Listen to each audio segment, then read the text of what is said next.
Boa noite a todos. Boa noite, Neusélia. Boa noite a todos também. Boa noite, Rita. Nós vamos dar início hoje ao nosso mais um estudo minucioso do Evangelho, à luz da doutrina espírita, do Mildinho, baseado no estudo do Mildinho Uberaba, do Aloysio Elias. Nós somos do Centro Espírita Francisco de Assis, lembrando dos nossos irmãozinhos que lá possam estar, fazer uma leitura inicial. Essa leitura aqui é do Espírito Meimei, pelo Chico Xavier, da obra Caridade. Ela é bem conhecida, já tinha ouvido falar, mas eu achei interessante por hoje. Chama 1/4 de hora. Quando tiveres 1/4 de hora à disposição, reflete nos benefícios que podes espalhar. Recorda o diálogo afetivo com que refaças o bom ânimo de algum familiar dentro da própria casa, das palavras de paz e amor que o amigo enfermo espera de tua presença, de auxiliar em alguma tarefa que te aguarde o esforço para a limpeza ou o reconforto do próprio lar, da conversação edificante com uma criança desprotegida, que te conduzirá para a frente as sugestões de boa vontade, de estender algum adubo a essa ou aquela planta que se te faz útil, e do encontro amistoso em que a tua opinião generosa consiga favorecer a solução do problema de alguém. 15 minutos, sem compromisso, são 15 opções na construção do bem. Não nos esqueçamos de que a floresta se levantou de sementes quase invisíveis, de que o rio se forma das fontes pequeninas, que a luz do céu em nós mesmos começa de pequeninos raios de amor a se nos irradiarem do coração. Questão de tempo, né? Então a gente tem que pensar utilizar o tempo, né? Então vamos nesse momento elevar os nossos pensamentos a Deus, vibrar com os nossos amigos espirituais lá do Francisco de Assis, de todas as casas espíritas de Bicas, nos nossos lares, em nossas casas, que possamos estar sintonizados com esse plano maior, com os nossos mentores, para que nosso estudo de hoje seja proveitoso, mas principalmente, Senhor, que possamos fazer dele um roteiro para nossas mudanças de comportamento, para a nossa vida, para a nossa evolução, que cada dia, Senhor, possamos ser um pouco melhor do que fomos ontem. Que Jesus, nosso divino e amado Mestre, possa nos orientar, nos envolver hoje e sempre. Graças a Deus. Então, só para fazer o nosso resumo, naquele breve resumo do início, né? Nessa passagem que nós estamos estudando, Jesus faz uso de um texto do Velho Testamento, mais precisamente do livro de Isaías, que é onde ele vai estabelecer padrões de comportamento, parâmetros de vivência evangélica, junto aos seus discípulos, que agora já não são mais aqueles 12 discípulos iniciais, agora são mais, né? Foi aquela multidão recém-convertida que parou, né, simplesmente de admirar, deixou de ser apenas admiradores do trabalho de Jesus, para resolverem se comprometer de fato com o Evangelho. E aí o evangelista vai apresentar nessa passagem, ele vai sugerir o quê? Que a gente que pare de estudar um pouco o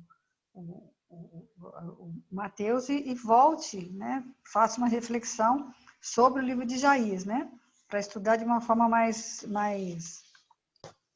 profunda. E aí o Aloysio lê um trechinho do livro Invocação, do Rubens Serra Manelli. O livro chama O Primado do Espírito. Não, o texto que é a Invocação.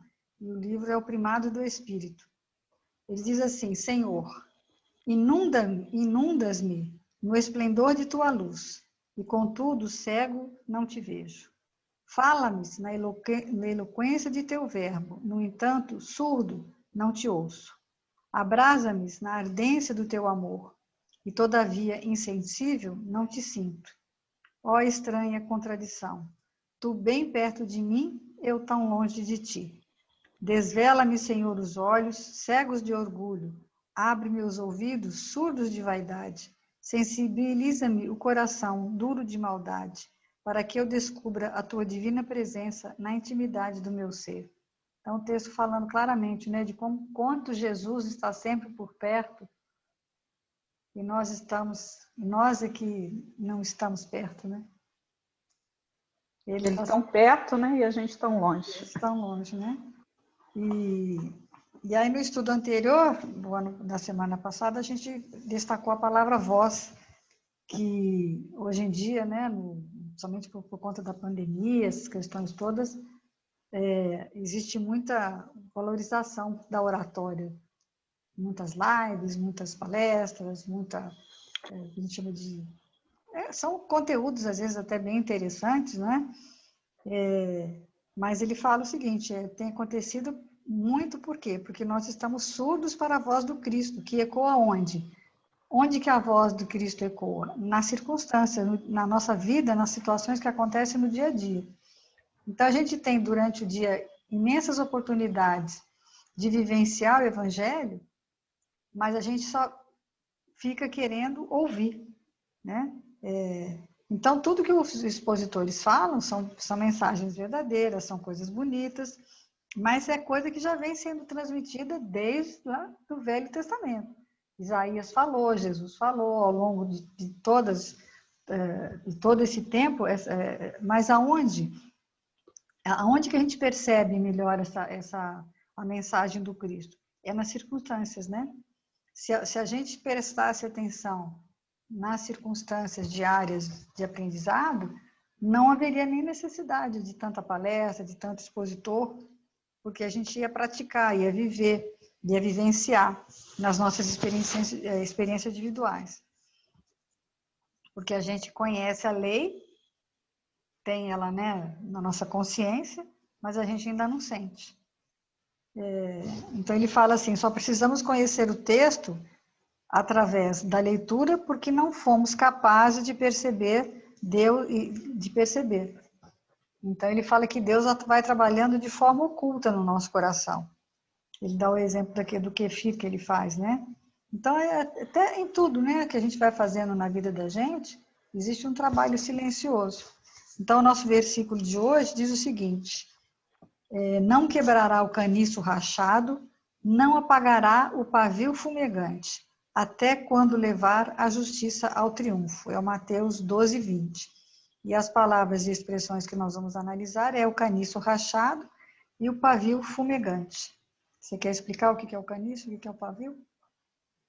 Porque umas palavras estranhas para nós, né? Mas na época deles... Na época dessa cultura, né, deles, né? Então, o caniço era aquela planta, né, que era usada, né, para tanger a ovelha.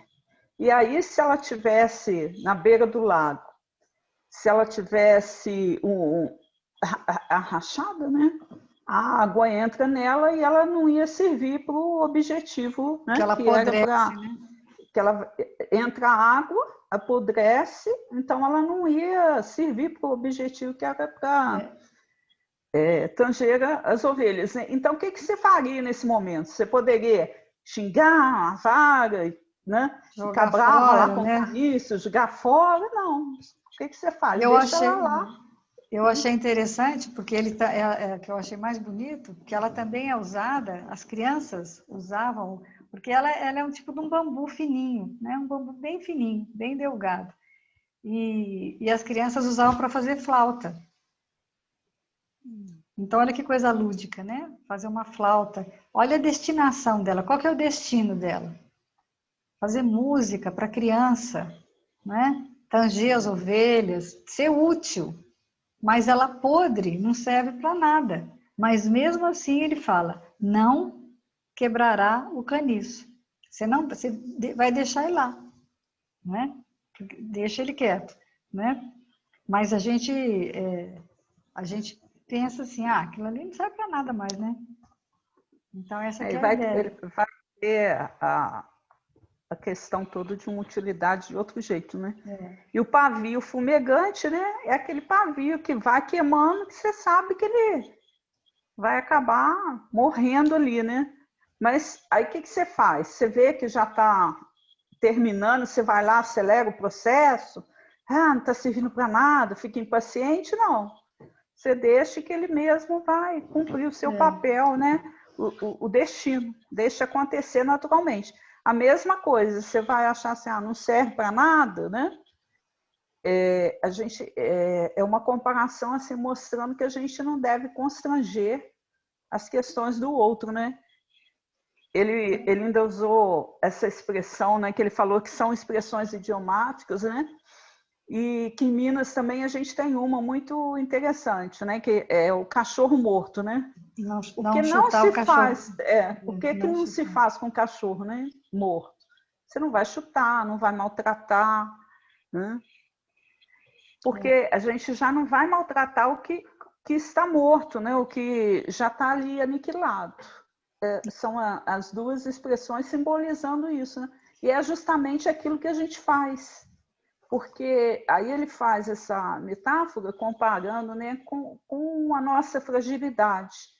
E você, quando enxerga a fragilidade do outro, vê que o outro está aniquilado, ao invés de você ter uma postura de ajuda, né, você tem uma postura de quê? De apontar, né, o erro. E aí ele fala, né, dessas duas questões, né, dois tipos de sofredores que existem, né? É aquele que tem a mente torta, cheio de vícios, que é o desonesto, né? que simbolizando aqui o caniço rachado. E aquele outro sofredor, que é o quê? Que é a vítima do caniço rachado, que ele é mais frágil. Aí ele se deixa levar, ele não resiste, mas que a nossa postura em relação a todos, aos dois, né? Qual que tem que ser? De indulgência, tá? Com as fragilidades de cada um. E a gente pensar nessas possibilidades, né? Porque eu lembrei, quando ele fala do pavio fumegante, porque ele vai falar nas lamparinas, né? Que eram aquelas lâmpadas de cerâmica, que eles colocavam azeite, e aí tinha o pavio que acendia, e o pavio só fica aceso enquanto tem azeite. E eu lembrei da parábola das 10 virgens, né? Que tem 5 delas, que elas vão encontrar com o noivo, que aí o noivo representaria Jesus, e 5 põem azeite, 5 são precavidas e abastecem com azeite, compram azeite e colocam. E 5 delas não são. E aí elas vão, quando elas chegam lá, as que não puseram, vendo que as lamparinas iam apagar, pedem para as outras, mas elas não dão. Mostra o quê? Que existe uma individualidade nisso. Cada um tem que encher, comprar o óleo, o azeite, trazer o seu azeite, porque lamparina todas têm. Então, assim como nós, todos nós temos as possibilidades, todos nós somos caniços, né? Sãos que podem ser flautas, que podem ter a chama, pode ter o azeite suficiente para poder manter essa chama acesa, mas que a gente, às vezes, não é precavido, e aí deixa apodrecer, deixa o caniço apodrecer, deixa o pavio apagar. Mas isso é um compromisso individual de cada um, né? E aí, enquanto elas foram comprar o azeite e voltaram, o noivo já tinha fechado a porta, né? Então, eu lembrei bem dessa situação das 10 virgens. E aí ele vai para a passagem do Evangelho, né, que fala da indulgência, né? Que é aquilo que a gente tem que ter em relação àquele os dois tipos de sofredores. E eu achei interessante porque essa leitura sobre a indulgência é uma das passagens mais belas no Evangelho, na minha opinião. Ela é muito... E é muito lida, né? A gente vê que ela é pequena, né? Então, por exemplo, eu já cansei de ouvir as pessoas lerem lá como leitura, né? Inicial, entendeu? Mas é o que ele fala, ela é muito lida, né? Mas ela precisa ser mais refletida. Pouco sentida e meditada, né? Por enquanto é só um texto. É só um texto. Isso me tocou tanto, sabe? Quando ele falou, é só um texto para nós. Porque realmente, apesar dela ser pequena, é de uma profundidade grande, né? E aí ele vai lá que é a indulgência, né? O in, que é dentro, né? Indulgente, é doçura. Doçura, Do né? Keg, né? É, doçura, né? Então, você colocar doçura dentro. E é uma coisa realmente que a gente tem muita dificuldade para corrigir, Porque é na meio que... relação com o outro, a gente não tem essa Porque é quase docilidade, né? Não tem. instintivo. Eu chego a essa conclusão. Não é nem racional. É instintivo ainda. É uma coisa de instinto ainda. Se você vê uma pessoa na rua diferente, com uma roupa diferente, com um comportamento diferente, que não é o seu padrão, não é o seu padrão, aquilo você já faz um julgamento. No pensamento, mesmo que você não verbalize, no pensamento você já julgou, no pensamento, aí ele fala, né? Repercute de forma ácida, áspera, amarga. Então a gente tem que adocicar o nosso olhar, o nosso ouvido, ser doce com as pessoas. E quando uma pessoa é mais doce, que olha mais o lado positivo do outro, não é? É uma pessoa melhor de conviver. E a gente até sabe disso, mas como é uma coisa meio instintiva, que não tem muito como você não controlar, mas assim, é uma questão que depende às vezes não de tempo, mas assim de mais maturidade mesmo, né? A gente não dá conta ainda de fazer algumas coisas. Tem gente que a gente não dá conta. Eu, essa semana, assisti uma palestra do Wagner, que aí ele fala que tem muita gente, né, falando que é um grande erro do movimento espírita, de falar que esses espíritos que nos antecederam, né, que Emmanuel já está reencarnado, que fulano já está reencarnado, e bota um montão de gente como se eles estivessem, né? Aí ele falou assim, um pouquinho de fé raciocinado, dá para entender que eles não vão voltar aqui agora, nesse momento de bagunça. Porque imagina o que a gente faria com eles. Aí eu fiquei refletindo sobre isso. Então, eles vão voltar, sim. Vai ter um retorno todo, né, desses espíritos missionários que vão vir nos ajudar. Mas quando a humanidade já estiver caminhando, quando a gente já estiver cansado e esgotado todo esse processo, né? Aí eu lembrei, né, do Caniço e o quanto que a gente faria com eles, né? Na medida que a gente ainda não tem essa compaixão e essa misericórdia toda pelo outro. Aí ia ser taxado mesmo. Se alguém aparecesse na rua com a simplicidade, sem fazer, né, questão da roupa, sem valorizar isso tudo, o que a gente ia achar? Ah, é perturbado, é normal, né? Então, enquanto que a gente ainda está distante mesmo de entender, ainda Porque tem eles que falam, passar né? por todo Quem esse era, processo, né? se você for avaliar, quem era Jesus, né? Só tinha o dia para andar, não tinha uma casa para ficar, né? Ia lá para a casa do Pedro, para a casa da sogra do Pedro, né? Filar boia, ainda levava Porque 12 amigos. o que a gente ainda está acreditando? Que todos eles vão voltar, mas para serem Ainda complacentes com estamos, os nossos erros, né? ainda estamos Então, assim, esperando alguém com é, aspecto diferente, ainda continuamos pensando que é um rei que vem, né? é um Ainda rei totalmente diferente da um visão, né? guerreiro. Realmente, né? E aí, vão lá no Evangelho? Vamos. Agora você vai falar mais alguma coisa aí ainda? Não, é isso mesmo. Que vale Não, a eu pena, só né? lembrei aqui quando quando ele fala assim, por exemplo, quando você, a pessoa já está ruim, por exemplo, ele comentou, né? A pessoa já está arrependida, ela já voltou atrás, já está péssimo, já está deprimido, já está abatido. E aí você vem, o que você faz? Né? Já, quer dizer, ele já está com já está com o pavio, né? Já está quebradinho, já está com o pavio quase apagando, aí você vem e fala, Quase ai apagando. você, hein? Que papelão, que coisa feia, você não precisa ter feito isso. Quer dizer, o cara já sabe, para que você vai aumentar mais isso ainda, né? E eu me lembrei também nessa questão, eu vejo muito homens fazendo isso, mais homens. Mulheres agora que já fazem que tem essa questão. Por exemplo, você já viu quando em sociedade, eles fazem o outro beber bastante, bebe, bebe, bebe, faz o outro beber para o outro fazer tudo errado. Depois que bebe, é lógico, perde o juízo, faz algumas coisas, palhaçada, alguma coisa. Aí qual que é o prazer no dia seguinte? E aí, melhorou? Né? Tem umas piadinhas assim, né? Como é que você tá? E aí, como é que você... E ontem você estava, hein? Quer dizer, primeiro induz o outro a fazer aquilo que não está o erro, justamente para no dia seguinte apontar aquilo, né? Então isso acontece muito, a gente vê muito isso acontecer. Quando ele usa essa expressão que a gente vê a ferida do outro e usa palha de aço para ajudar, né? Que nós espíritos é muito forte, mas é exatamente o que a gente tem feito, né? Vem aqui que eu vou te consolar. É muito complexo você se colocar no lugar do outro, né? Ter esse entendimento. Então E até que ponto as pessoas, num momento desse, mantêm a serenidade, a doçura, né?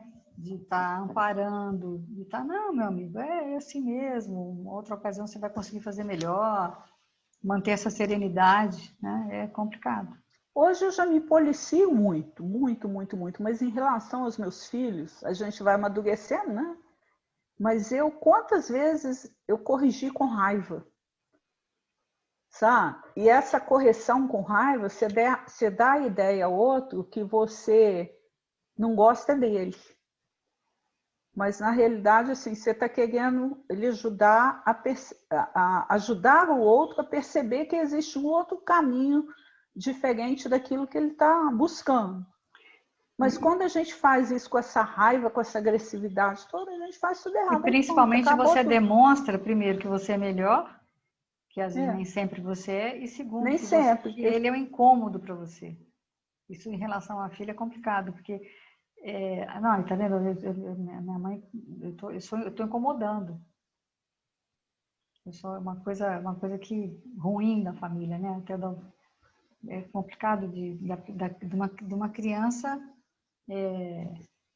conseguir separar né? Essa questão. Então, vamos lá. Evangelho segundo o Espiritismo, capítulo 10, bem-aventurados os que são misericordiosos. É o item 16, que chama justamente a indulgência. A gente vai ler alguns trechinhos, né? Espíritas, queremos falar-vos hoje da indulgência, sentimento doce e fraternal, que todo homem deve alimentar para com seus irmãos, mas do qual bem poucos fazem uso, é o que a gente vem falando, né?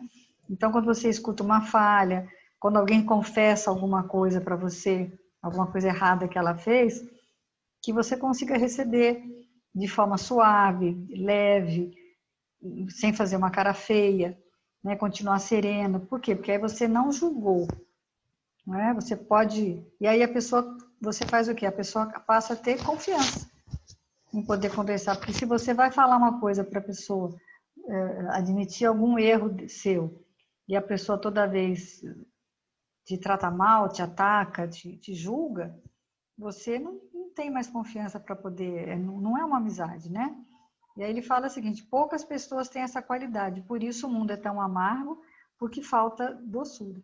Então o mundo seria bem melhor quando a gente tivesse esse olhar um para os outros. Então a indulgência é você dar uma outra oportunidade, você agir com boa vontade, com carinho, dar uma chance e mostrar para a pessoa que ela pode contar com você para ela levantar novamente. A indulgência não vê os defeitos de outrem, ou se os vê, evita falar deles e de divulgá-los. É o que a gente mais faz, né? Além de ver, você espalha para a cidade inteira. O Lano fez isso. É triste, né? Mas não deveria e às vezes nem é isso. Às vezes até, hoje em dia, entendeu? Todas as notícias negativas, assuntos negativos que vão criando uma ambiência, né, planetária mesmo, de pensamentos negativos, né? Hoje em dia você fala assim, fulano morreu. Logo no seu pensamento já vem que morreu de Covid. Parece que está proibido morrer de outra coisa. Então todo mundo fica já com esses pensamentos, né? Aí se tem um assalto, se tem uma coisa, são coisas assim, ninguém dá uma boa, as pessoas não têm prazer de dar uma boa notícia. Elas têm mais prazer em dar a notícia ruim porque ela faz mais sucesso. Mas a gente sabe que existem, né? O bem é maior. A quantidade de bem que existe, que se faz, é maior do que o mal. Mas parece que a gente tem assim uma afinidade maior na divulgação do mal, né? E outra coisa, muitas vezes a gente, que ele fala, né? Quando acontecer de você precisar comentar, porque a pessoa foi longe demais, mesmo assim é interessante que você espere que ela peça a sua opinião. E aí, quando você emitir essa opinião, que faça de forma reservada, né? Escolhendo as palavras, sem agressão, sem humilhar, e sempre reservado, porque muitas vezes a gente esquece, né? Somente patrão chama a atenção dos funcionários na frente dos outros, né? Fala para ferir, para derrubar o outro, não é? E aí é o que Jesus fala, né? Retire-se sem mágoa. No sentido de retirar, né? Já estudou, nós estamos para trás a questão do se retirar, que não é retirar fisicamente, mas também psiquicamente, que às vezes você também se retira, mas continua com aquilo na cabeça pensando, então mentalmente você não saiu. Então, quando ele fala sacode o pó das sandálias, é tirar a mágoa, né? Eliminar a mágoa, eliminar todos os maus pensamentos e, principalmente, perceber o que de bom ele existe naquilo. Porque às vezes até uma situação que parece horrível, você pode buscar algum fator positivo, sempre tem um aprendizado, tem alguma coisa melhor, né? Então, retirar-se sem ressentimentos. Além de identificar o mal, ainda queremos divulgar, fazer a fofoca, compartilhar notícia ruim. Ao contrário, oculta-os, a fim de que... Não, pode continuar. Não, pode continuar, depois eu falo. Ao contrário, oculta-os, a fim de que se não tornem conhecidos senão dela unicamente. E se a malevolência os descobre, tem sempre pronta uma escusa para ele. Escusa plausível, séria, não das que com aparência de atenuar a falta, mas a evidenciam com pérfida intenção. Então, existe a desculpa plausível, que é uma coisa lógica, né? E existe a desculpa esfarrapada, que geralmente a gente usa para nós mesmos, né? Porque, como nós estudamos semana passada a questão da ética e da misericórdia, a gente usa a ética para o outro e a misericórdia para nós. Quando teria que ter sempre a ética e a misericórdia juntas para todos. Para todos. Pode falar. Não, eu ia falar quando essa questão, né, que ele dá um exemplo da criança, né, que ela bate na escola, né, e aí a mãe é chamada, e o ponto que a mãe chega lá, aí eu lembrei, assim, que eu trabalhei em escola a vida inteira, né, teve uma ocasião em que aconteceu justamente isso, o menino só aprontando e com muitas dificuldades, aí chamamos a mãe lá para conversar, mas foi uma situação tão constrangedora, porque na hora que ela chegou, o menino estava na sala lá da direção e a gente, para tentar conversar com ela foi dando cascudo nele, sabe? E aí, nós ficamos numa situação assim, numa saia justa muito grande, porque como que você age numa situação dessa, né?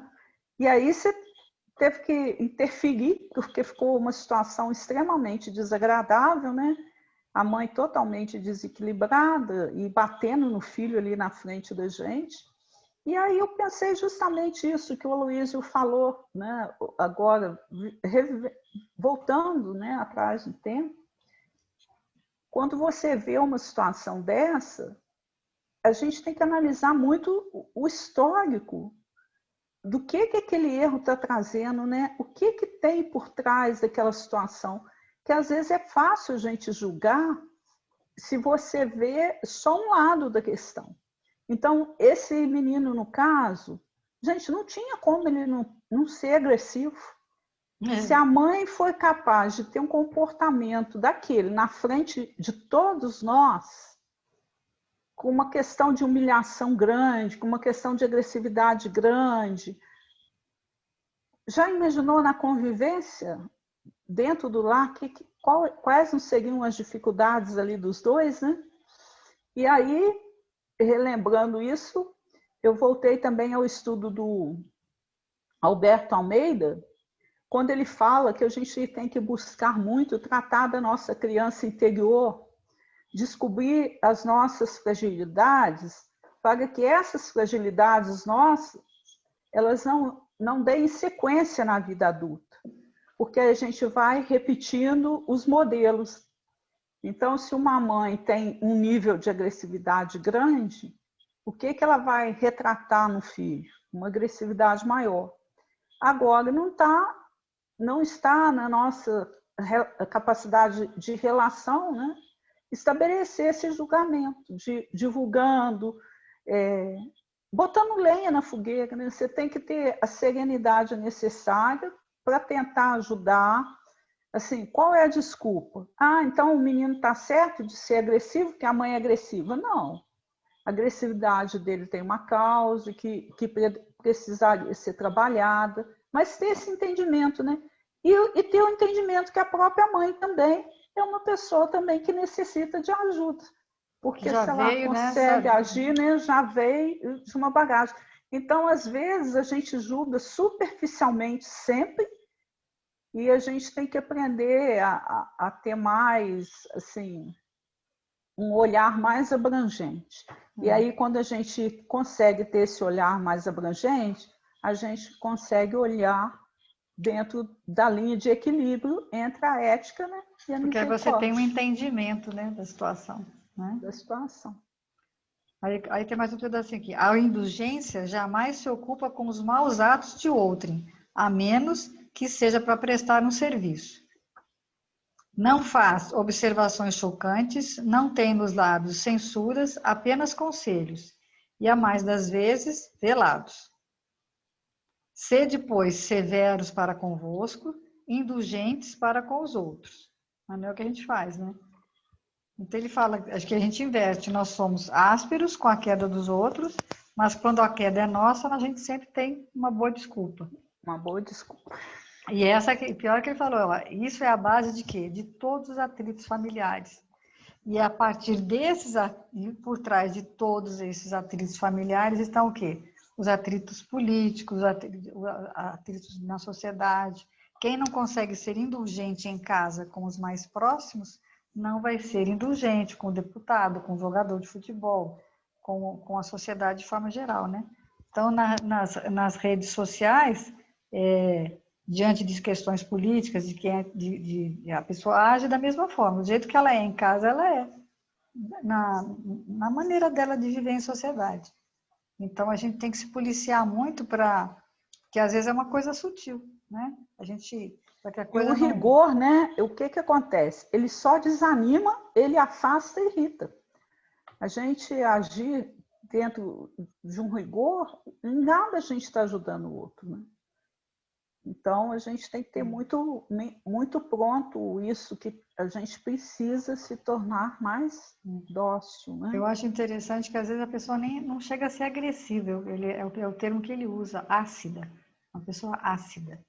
Ela não é agressiva, ela só é ácida. Então, é uma pessoa que tudo que você vai falar com ela, parece que ela vai te dar o contra. Então, você já fica... E os estudos psicológicos até falam isso, né? Quando a pessoa é extremamente agressiva, na realidade, ela tem tanta fragilidade que ela usa essa acidez, né, para se defender. Então, eu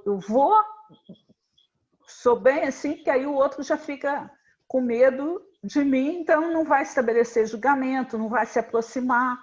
É mesmo um mecanismo de defesa errado, né, que eu uso como mecanismo protetor para me defender do quanto eu sou frágil. E a violência agindo, achando que vai resolver a violência é a própria violência. Porque essa pessoa ela está se defendendo antes de ser agredida, às vezes. Porque ela está esperando ser agredida. Na expectativa de ser agredida, ela agride antes. Né? Ela se defende daquilo que nem aconteceu ainda. O próximo assunto ele fala daquele livro Estante da Vida, né, do irmão X, capítulo 28, que chama O Poder do Bem. Está com ele aí? Armando Pires efetuava os últimos arranjos no carro para conduzir seu amigo Jorge Bretas à estância de repouso que distanciava 40 quilômetros. Então, o Armando ia dar uma carona para um amigo, né? Nesse justo momento, o diálogo entre eles em torno da lei de causa e efeito se detinha em curioso ápice. Então, enquanto eles estavam arrumando o carro, eles estavam conversando a respeito, né, do assunto da misericórdia, né? Aí ele pergunta, mas você não acredita mesmo que a justiça possa ser modificada pela misericórdia? E o Armando responde, não. Acaso não admite que o destino, assim como é reparável a toda hora, é suscetível de ser renovado todos os dias? E ele responde novamente, não. Não crê que as ações de amor desfazem as cadeias do ódio? Não, responde ele, né?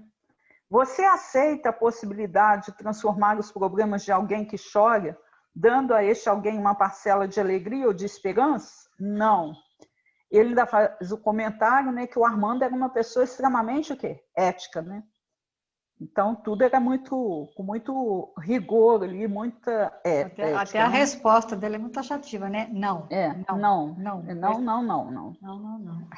Não reconhece você que se um irmão em prova é intimado pelas leis do universo ao sofrimento para ressarcir as faltas que haja cometido em outras instâncias, nós igualmente somos levados a conhecer-lhes a dor pelas mesmas leis divinas de maneira a prestar-lhe o auxílio possível em resgate das nossas? Ele continua respondendo, né? Não. Não tem você, por certo, o princípio de que o bem dissolve o mal, assim como o reequilíbrio extingue a perturbação? Não concorda que um ato nobre redundará sempre na justiça em favor de quem o pratica? Não. Por quê? Porque a justiça deve ser justiça, e cada qual de nós pagará pelos próprios erros. Céus, mas você não aceita a ideia de que migalhas de amor são capazes de funcionar em lugar da dor, ante os foros celestes, assim como as pequenas prestações na base da equidade e da diligência podem evitar que uma dívida venha a ser cobrada pela força de um tribunal? O Armando continua respondendo, né? Não. Em seguida, os dois se aboletaram no automóvel e o carro chispou. Tarde chuvosa, cinzenta. Alguns quilômetros para além da arrancada, um buraco no asfalto sobre alta rampa e forte sacudidela agitou os viajores. Bretas lembrou assustado. Lance perigoso. Convém parar. Tapemos o buraco ou coloquemos aqui algum sinal de alarme, pelo menos alguns ramos de arvoredo que advirtam quem passe. Nada disso, protestou Armando, decidido. A obrigação é da turma de conserva. Os outros motoristas que se danem, não somos empregados de ninguém. Então, olha o tipo de rigor que ele tinha, né? Não é problema, é meu tampar buraco na estrada, não quero nem saber. A turma da manutenção que faça isso, né? Eu faço certo, azar de quem fez errado. Atingidos o local do destino, Bretas recolheu-se ao hotel, agradecendo o obséquio, e Armando regressou pelo mesmo caminho. Entretanto, justamente no ponto da rodovia, onde o amigo desejava auxiliar outros motoristas com socorro oportuno, Pires, em grande velocidade dentro da noite, encontrou a cova profundamente alargada pelo aguaceiro e o carro capotou de modo espetacular, projetando-se barranco abaixo. Depois do acidente, em companhia de alguns amigos, Fui visitá-lo no hospital de emergência. Achamo-lo de rosto enfaixado, sob a atenciosa assistência de abnegado ortopedista que lhe engessava a perna esquerda em frangalhos. Pires não falava, mas pensava. E pensava certamente nos delicados meandros da lei de causa e efeito, chegando a concluir de que o mal não precisa ser resgatado pelo mal, onde o bem chega antes. Essa frase aqui, eu acho que todos nós espíritas, a gente tinha que, eu acho assim, colar na geladeira para ler todo dia. Porque a gente entende ainda a lei de causa e efeito como punição. E a lei de causa e efeito é misericórdia.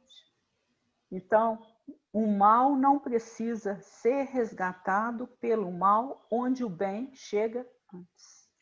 E outra coisa que ele fala, né? O Pires não falava, só pensava. Por quê? O outro já estava lá, com a perna estraçalhada. Com certeza já, se não tinha, se não se conscientizou, não adiantava também ele falar nada. Né? Porque às vezes a pessoa até não confessa, mas ela sabe, né? Ainda que ela não confessa, ela sabe que ela está errada, né? Então, eu gostei muito quando ele frisou, porque é uma coisa que a gente tem que pensar, Rita. Se a lei de Deus está na consciência, nenhum de nós pode falar que não sabe que errou. Não é verdade? Você não confessa, mas que você sabe que você sabe. A gente não está confessando, mas falar assim que eu não sei, em algum momento, por mínimo lampejo de luz, a sua consciência te mostrou que aquele não é porque, do caminho. Inclusive nas leis humanas, você não pode negar ignorância da lei. Não existe isso. Imagine na consciência, as leis divinas. Né? Então, se ele tivesse parado, ouvido, né, o amigo naquele momento ali, né, foi aquele que deu a sugestão do bem, mas ele não teve ouvidos de ouvir. E depois sofreu a consequência da própria lei. Mas o amigo usou de quê? De indulgência. Porque ele não ficou apontando para ele. Ele mesmo, né? Bem que, se fosse eu ia falar assim, bem que eu te avisei, tá vendo? Não pôs. Que a gente não tem mania. Viu? Se você tivesse ouvido o meu conselho, fala que eu falei aquela hora, você não viu, agora, ó. Eu estou tentando não usar essa expressão na minha vida. Bem que eu falei. Não estou querendo usar mais. Estou me policiando. Menino, eu te disse. Porque parece que a gente fica até feliz. Tipo assim, eu sou melhor, te avisei e você fez tudo errado. Né? Só que a gente se esquece que a gente pode cair na mesma fragilidade. De repente não caiu hoje, mas amanhã, como o mundo é cíclico, né? Então, vai chegar uma hora que a gente pode não ter tanta vigilância e cair em lances até mais suaves, digamos assim. E ele vai agora no livro Jesus no Lar, do Neio Lúcio, capítulo 30, A Regra de Ajudar. É uma conversa, né, do João, que é o apóstolo mais jovem, mais juvenil, que era, né, curioso, muito, né, que Jesus chamava ele de Trovão, né? É que é filho do Trovão. Filho do Trovão. Então, aí o João está vendo que está diante de uma forma nova, né, de viver, que propõe misericórdia onde aconteceu o pecado, e aí muitas pessoas não entendem. Então, João, nesse auge, né, compreendendo que se achava à frente desses novos métodos, tal a grandeza com que o Evangelho transparecia dos ensinamentos do Senhor, ele pergunta a Jesus qual a maneira mais digna de se portar o aprendiz diante do próximo, no sentido de ajudar aos semelhantes, ao que o amigo divino respondeu com uma voz clara e firme. João, se procuras uma regra de auxiliar os outros, beneficiando a ti mesmo, não te esqueças de amar o companheiro de jornada terrestre, tanto quanto desejas ser querido e amparado por ele. Não é? Quer dizer, que a indulgência é a parte fundamental mesmo, né, de todo relacionamento. A pretexto de o cultivar a verdade, não transforme a própria existência numa batalha em que teus pés atravessem o mundo, qual furioso combatente no deserto. Recorda que a maioria dos enfermos conhece de algum modo a moléstia que lhes é própria, reclamando amizade e entendimento acima da medicação. Então, é o que a gente está falando, né? A pessoa já sabe do que ela está sofrendo, né? Qual que é o sentimento que ela tem, sabe o que está acontecendo. Às vezes não admite, às vezes não se confessa. Mas aí é a hora que ele falou, né? Que você vai lá e pega. Fala, não, peraí que eu vou cuidar da sua ferida. Vai lá, pega uma palha de aço e esfrega, né? A gente, em velório, né? Ele dá o exemplo do velório, e a gente lá nas vidas a gente vê muito isso, né? Como é que a gente fica toreando as pessoas para ver o lado bom, né? Não, né? Foi abnegado, ficou com a gente muito tempo, mas alguns familiares começam a puxar, né? Coisas do passado. É comum, isso é muito comum em velório, né? As pessoas, e até tem muitos livros da doutrina que mostram isso. Lembra-te de que não há corações na terra sem problemas difíceis a resolver. Em razão disso, aprende a cortesia fraternal para com todos. Acolhe o irmão do caminho, não somente com a saudação recomendada pelos imperativos da polidez, mas também com o calor do teu sincero propósito de servir. Fixa nos olhos as pessoas que te dirigem a palavra, testemunhando-lhes carinhoso interesse. Que é triste, né? Quando você está falando com uma pessoa, a pessoa não está... Hoje em dia, então, com o negócio do celular, né? A gente faz muito isso, né? Ai, olhando para você, mata. Né? Guarda Eu gosto sempre... até de cantar aquela música assim, de vez em quando. Olhe nos olhos. quero ver o que Oh, você aqui, ó, diz. estou conversando com você, por favor. Guarda sempre a posição de ouvinte delicado e atencioso. Não levantes demasiadamente a voz, porque a segurança e a serenidade com que os mais graves assuntos devem ser tratados não dependem de ruído. Isso aí é especialmente para mim, tá? Fala Bah. baixo. Aqui em Usa... casa, nós estamos um problema sério, porque além de tudo, ainda estou bem surda, né? Aí tudo, mãe, você está falando alto demais, mas não é só em função da surdez, não. Infelizmente foi um hábito errado, sabe? Eu, na hora que eu estou brava, o tom da voz aumenta, e agora eu tenho que policiar. Usa cotidianamente a chave luminosa do sorriso fraterno com o gesto espontâneo de bondade. Podemos sustar muitos crimes, apagar muitos males. E mais adiante ele vai falar: façamos, sobretudo, o melhor que pudermos, na felicidade e na elevação de todos que nos cercam, não somente aqui, mas em qualquer parte, não apenas hoje, mas sempre. Silenciou o Cristo e, assinalando a beleza do programa exposto, o jovem apóstolo inquiriu respeitosamente: Senhor, como conseguirei executar tão expressivos ensinamentos? Como é que eu faço, né, para não machucar, né, para não chutar o cachorro morto, para não quebrar o caniço, para não apagar a chaminha que está ali, né? E o mestre respondeu resoluto: a boa vontade é o nosso recurso de cada hora. E afagando os cabelos do discípulo inquieto, encerrou as preces da noite. Quer dizer, Jesus encerra esse momento com carinho, apenas um gesto, né? De afagar o cabelo. Quer dizer, não adianta você gritar, não adianta você esbravejar. Como que a gente tem dificuldade, né, com essa questão do carinho, né, de acariciar? E agora, então, com essa coisa de pandemia que não pode pôr a mão, Pôr a nós vamos mão aí piorar, fica né? difícil. Nós vamos E aqui custar a ele acostumar. fala, e aqui ele fala também, né, da questão da boa vontade, né? Porque a boa vontade é o recurso de cada hora mesmo. Se você tem vontade, tudo você faz, mas se não tiver, vai ficar estacionado.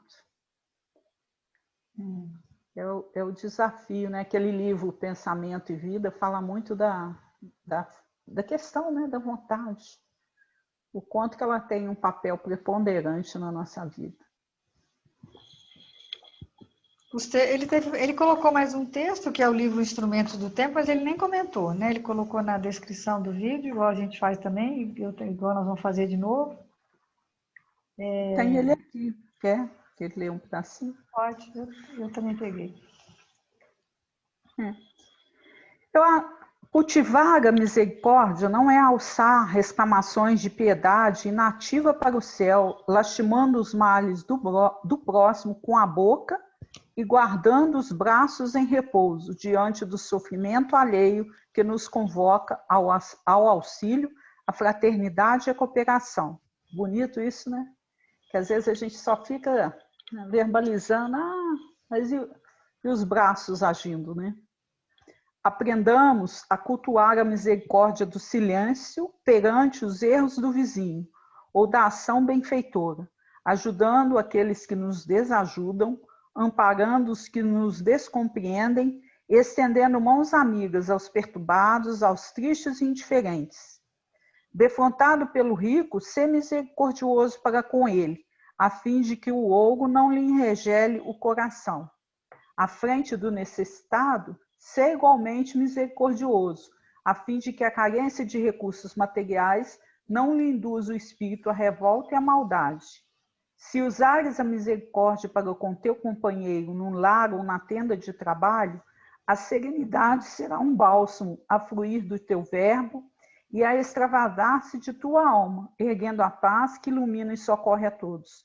Quantas vezes nos fazemos autores da indisciplina e da insubmissão, da secura e da aspereza em torno dos próprios passos, por falta de misericórdia em nossas palavras e em nossos pensamentos.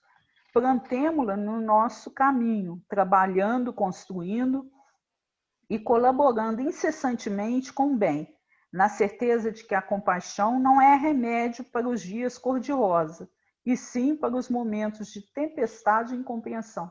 Isso aqui é lindo, né? Então, a compaixão não é remédio para os dias cor-de-rosa, e sim para os momentos de tempestade e incompreensão. Aí que a gente tem que ter mais vigilância, quando a situação está mais difícil, aí que a gente precisa ajudar mais, né? Bem-aventurados os misericordiosos que lutam e sofrem, que se agitam e trabalham na materialização do bem comum, porque todos aqueles que fazem da piedade o serviço constante do amor encontram realmente as portas abertas para o reino de Deus. Verdade. Que a gente consiga realmente, né, estabelecer essa misericórdia, né? E eu acho essa frase, que ele começou a frase, né? Cultivar a misericórdia não é alçar exclamações de piedade inativa para o céu. Porque essa piedade inativa é uma coisa muito forte, né? Que a gente tem que entender profundamente o significado disso. Lastimando porque a os males do próximo a piedade já é um sentimento assim, né? A gente tem que ter compreensão. Piedade, acho que não é uma coisa assim muito forte. Olha lá, lastimando com a boca e guardando os braços em repouso. É isso, eu vejo esse sentimento muito de piedade mesmo assim, com a questão da inércia, né? Agora, se a gente transforma essa piedade em trabalho, em movimento, aí é compaixão. É a compreensão, né? Do que o outro precisa, né? Espírita tem mania de ficar feliz, falar assim, tá sofrendo, porque ele merece, fez, né? A questão, como que a gente tem essa discaridade, né, com os problemas do outro, né? Ele está sofrendo porque merece, tá sofrendo porque realmente burlou a lei. E nós também, ainda se estamos reencarnados aqui, a gente também não pode apontar porque temos erros muito maiores, né? Mas qual é a nossa função? É a lei de cooperação, né? Diminuir a dor do outro. E de um jeito ou de outro, todos nós podemos fazer isso. Minimamente que seja, mas a gente pode. É a leitura que você fez ali, né? com 1/4 Um quarto de hora. Será de que hoje, hora, será você que tem hoje eu 15 tirei, ações será que eu tirei 15 minutos hoje do meu dia? Nem que para fosse de fazer. 3 vezes É, 5. Ou eu passei correndo, ou atravessei a rua. Falei, meu Deus, lá vem aquele ali. quando você leu, eu fiquei Tenho pensando tempo, eu assim, não meu tenho Deus, tempo. 15 minutos, mas e o dia inteiro? Olha a responsabilidade, né? Se em 15 minutos ele deu 15 itens para você trabalhar, imagina nas 24 horas aí do dia, quanto que você pode construir, né? Ajudar na construção do bem, né? Verdade. Eu tenho mais 3 textos aqui, mas não vamos ter tempo. Vou escolher só um. Você tem mais algum aí? Tem muito, Tem né? um mais pequenininho, mas pode ver o seu, você acabei de É, ler. o livro que você está adorando, né? De novo, né? Problema do Ser, do Destino e da Dor, capítulo 5. A, Eu estou disci- amando esse livro, a muito disciplina bom. do pensar. Bom, eu vou ler só um trechinho, porque é um trecho um pouco maior que está aqui, mas aconselho a ler o capítulo inteiro. A disciplina do pensamento e a reforma do caráter. Não basta crer e saber, é preciso viver a nossa crença, ou seja, fazer penetrar na prática cotidiana da vida os princípios superiores que adotamos. É preciso habituar-se a se comunicar pelo pensamento e pelo coração com os espíritos elevados, portadores da revelação, com todas as almas da elite que serviram de guias à humanidade. Viver com eles na intimidade de cada dia, inspirar-se em seu saber, sentir a sua influência pela percepção íntima que desenvolve nossas relações com o mundo invisível. Entre essas grandes almas, é bom escolher uma como exemplo, a mais digna de nossa admiração, e em todas as circunstâncias difíceis, em todos os casos em que nossa consciência vacila entre dois rumos a tomar, inquirirmos sobre como ela resolveria agir do mesmo modo. Quer dizer, lógico que o maior modelo é Jesus, mas a gente tem muitos outros, né, que a gente pode seguir também. Assim, construímos, pouco a pouco, de acordo com esse modelo, um ideal moral que se refletirá em todos os nossos atos. Todo homem, na humilde realidade de cada dia, pode modelar em si uma consciência sublime. A obra é difícil e lenta, mas temos os séculos para realizá-la. Aí continua aqui, deixa eu ver se tem mais só um pedacinho aqui. De grau em grau, chegaremos a essa calma de espírito, a posse de nós mesmos, a confiança absoluta no futuro, que dão a força, a quietude, a satisfação íntima e nos permitem ficar firmes em meio às mais duras provas.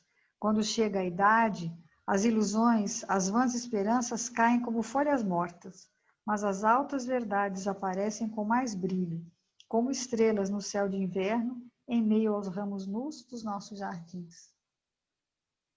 Muito lindo. O capítulo é maravilhoso. Eu pulei um Esse pedaço livro, aqui. quem tiver a possibilidade de ler de novo, é muito bom. Eu estou relendo, já reli várias vezes, mas agora eu estou estudando mais devagar. É muito bom mesmo. Rapaz, essa para a gente finalizar. Aqui, olha, eu tinha até uma leitura, é do livro, é capítulo 28 do livro Algo Mais, chama Auto-Julgamento. Mas ela é grande demais e aí a gente não vai ter tempo, né, de fazer a leitura, mas vale a pena, tá? Quem tiver o livro e quiser ler. Eu vou colocar na descrição, porque às vezes até você baixa na internet, dá para ver. Essa questão de julgamento, a gente tem que começar, né? A indulgência maior é com a gente, na compreensão daquilo que somos, daquilo que a gente precisa mudar, e a partir daí, quando você vai identificando em você, porque o André Luiz tem essa frase que todo mundo também espírita fala muito, mas a gente não entende o significado, né? Corrige em ti, te incomoda no outro. Então, esse auto-julgamento é imprescindível para a gente começar a ter medida em relação ao próximo. E da mesma forma, né, o que fala o texto aqui do problema do ser destino da dor. Se você tem qual que é o modelo? Quais modelos que você vai seguir? Né? corrige em você aquilo que está errado, que você vê errado no outro, e copia aquilo que você vê certo. Né? Mas a gente tem essa dificuldade, né? Porque vivemos assim distraídos, né? Com as questões ditas humanas, né? Com as questões materialistas, com as festas e outras coisas que não são assim necessárias, né? Podemos finalizar, tá na hora. Vou ler só uma frasezinha aqui do Emmanuel também, é do livro Indulgência, tá? É pequenininho. Aí depois eu faço a prece. Ainda que tudo te pareça, na atualidade terrestre, sombra e derrota, cadeia e desalento, ergue a Deus o teu coração em forma de prece e roga-lhe forças para fazer luz e confiança, onde a treva e o desespero dominam. Porque se ontem foi o tempo de nossa morte na queda, hoje é o dia de nossa abençoada ressurreição. E todo dia a gente tem a oportunidade, né? A oportunidade está nas circunstâncias e não nas leituras, nem nas palestras que a gente falou, né? E lembrar, né, da estrada. Eu estou falando muito isso esses dias. Ética, misericórdia. Foco. Foco. Foco nas duas, né? Você pega uma e larga a outra, pega a outra e larga uma, não dá certo. Ética e misericórdia juntas para todos. Na hora que a gente começa a trazer tudo isso que a gente lê, que a gente ouve para a nossa vida prática, né? O nosso pensamento vai serenando e a gente vai começando a ter um entendimento maior daquilo que precisa ser feito, né? É o desafio de todos nós. E principalmente nós espíritas, a gente tem uma missão muito grande aí, porque estamos num período de aferição de valores. Será que tudo que a gente já aprendeu nesse tempo todo, a gente já está sendo capaz de colocar na nossa vida diária? Fica aí o convite, né, para cada um de nós.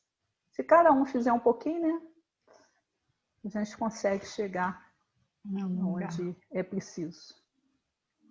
E agora, amigos espirituais, nós chegamos ao término de nossos estudos. Agradecemos a proteção amiga, a sintonia com a nossa casa espírita, que todos os frequentadores da nossa casa possam receber nesse momento os nossos pensamentos de amor, de carinho, para que se sintam fortalecidos, amparados, cheios de bom ânimo e coragem para vencermos as vicissitudes que a vida tem apresentado a todos nós. Nós agradecemos, Pai, pela bênção desse conhecimento.